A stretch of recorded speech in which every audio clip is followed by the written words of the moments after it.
Assalamualaikum warahmatullahi wabarakatuh. Perkenalkan kami dari kelompok 3 mata kuliah Teknik Tenaga Listrik kelas RPLC yang beranggotakan Bayu Susanto, NIM 2450047120, Rizal Muladi, NIM 2450047094 dan Rudi Antoro, NIM 2450047117. Pada video ini, kami akan membahas tentang motor listrik Tamiya, khususnya bagaimana cara mengubah arah putarannya, dan menjelaskan prinsip kerjanya. Yuk, langsung saja kita mulai. Apa itu motor listrik DC? Motor listrik DC adalah perangkat yang berfungsi mengubah energi listrik arus searah menjadi energi mekanik dalam bentuk gerakan rotasi. Selanjutnya, sebelum kita memahami bagaimana motor DC bekerja, penting untuk mengenal terlebih dahulu komponen utama yang ada di dalamnya beserta fungsinya. Motor DC, seperti yang digunakan pada motor Tamiya, terdiri dari beberapa bagian penting, yaitu 1. Armature atau rotor. Armatur adalah bagian berputar dari motor yang berbentuk kumparan kawat. Saat dialiri arus listrik, armature akan mengalami gaya Lorentz yang menyebabkan motor berputar. 2. Magnet permanen. Magnet permanen menciptakan medan magnet statis di dalam motor. Interaksi antara medan magnet ini dengan arus listrik di armatur menghasilkan torsi atau gaya putar. 3. Brush atau sikat karbon. Brush berfungsi untuk menghubungkan sumber listrik ke kumparan armatura melalui komutator. Brush memastikan arus listrik tetap mengalir meskipun armatura terus berputar. 4. Komutator. Komutator adalah bagian berbentuk cincin yang terbagi menjadi beberapa segmen. Komutator bertugas membalik arah arus listrik pada armatur setiap setengah putaran agar motor tetap berputar searah. Dan 5. Poros atau shaft. Poros adalah batang logam tempat armatur dipasang. Poros ini akan ikut berputar bersama armatur dan dapat digunakan untuk menggerakkan beban lain seperti roda atau baling-baling.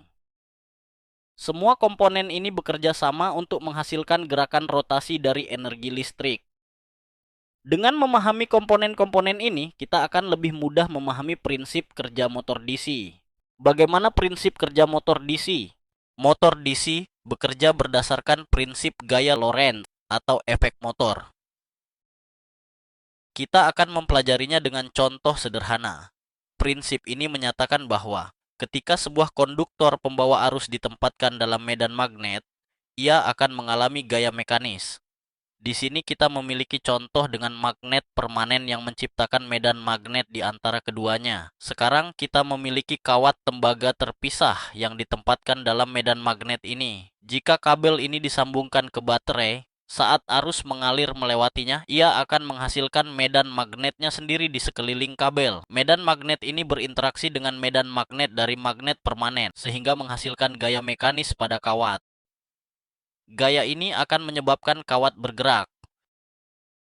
Mari kita lihat bagaimana motor DC ini bekerja. Jika Anda melihat motor DC ini, Anda akan melihat bahwa ia memiliki 3 kutub. Ketiga kutub ini umumnya diposisikan dengan sudut mekanis 120 derajat di antara keduanya. Di sini belitan jangkar 3 kumparan dihubungkan ke komutator dan sikat pada kedua sisi dihubungkan ke baterai. Jadi ketika daya ditransmisikan melalui komutator ke lilitan jangkar, setiap kumparan menciptakan medan magnetnya sendiri. Untuk kumparan tertentu, katakanlah bagian luar menjadi kutub utara dan bagian dalam menjadi kutub selatan. Kumparan berikutnya yang juga dihubungkan ke komutator dan mengalirkan arus juga akan menciptakan medan magnetnya sendiri dengan orientasi kutub yang sesuai relatif terhadap magnet stator.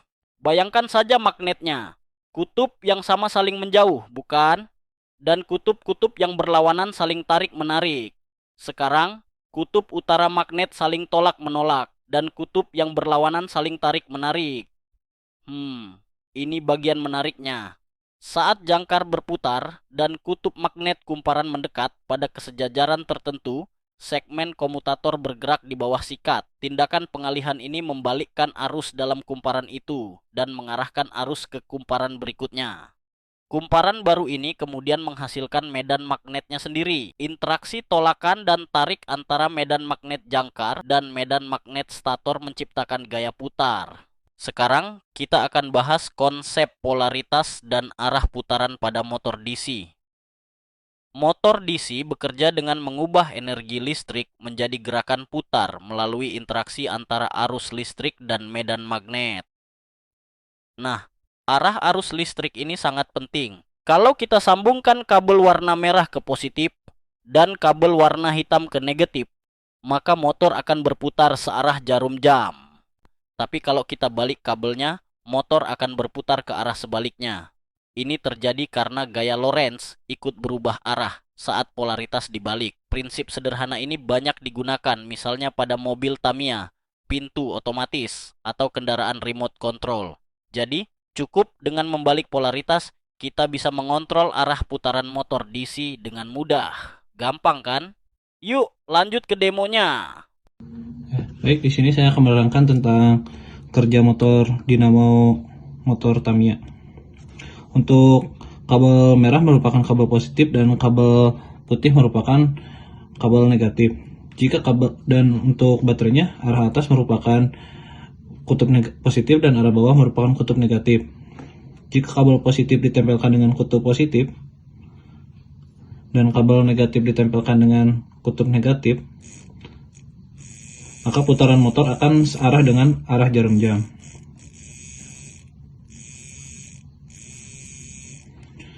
Dan jika kabel positif ditempelkan di kutub negatif dan kabel negatif ditempelkan dengan kutub positif, maka putaran motor akan berlawanan dengan arah jarum jam.